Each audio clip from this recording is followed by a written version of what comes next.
Napoleon Bonaparte, born on August 15th, 1769 in Corsica, rose from relatively humble beginnings to become the Emperor of France. But how did he go from a military officer to the ruler of much of Europe?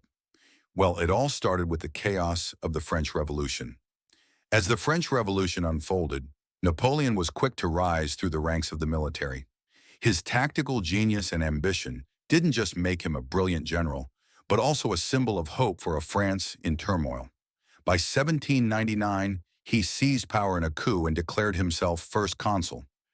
Just a few years later, he crowned himself Emperor of the French in 1804. Napoleon was no mere figurehead. He was a visionary leader who reformed France's laws, created the Napoleonic Code, and established the Bank of France. But his ambition didn't stop at France's borders.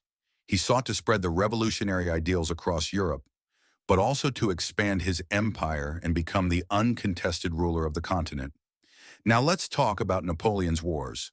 From 1803 to 1815, Napoleon led France through a series of military campaigns known as the Napoleonic Wars. These wars were not just about territorial expansion. They were about reshaping Europe according to Napoleon's vision. He crushed coalitions of European powers, Britain, Austria, Prussia, Russia, time and time again. But all this came at a heavy price. Napoleon's wars were brutal, and the human cost was staggering. Historians estimate that millions of soldiers and civilians died during his campaigns. One of the most tragic examples is the Russian campaign of 1812, when Napoleon invaded Russia with an army of over 600,000 men. By the time he retreated, less than 100,000 soldiers were still alive.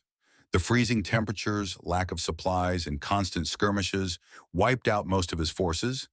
But it wasn't just the soldiers who suffered. Entire cities were ravaged, and millions of civilians were caught in the crossfire.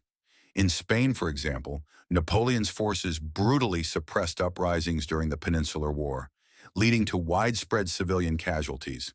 The cost of Napoleon's vision of a unified Europe was paid in blood, and the suffering wasn't confined to the battlefield. As Napoleon's empire expanded, so did his enemies. His constant wars drained France's resources and led to widespread resentment across Europe.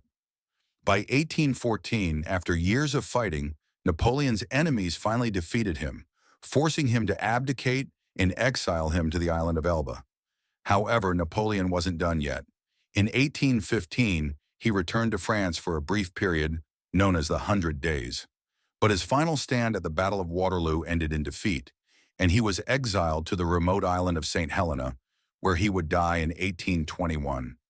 Napoleon's reign is remembered for his military genius, but also for the incredible human cost of his ambitions. His wars of conquest left a legacy of suffering that was felt not only by the soldiers who fought, but by the countless civilians caught in the devastation of war. It's a stark reminder that sometimes ambition can push a leader to sacrifice far too much,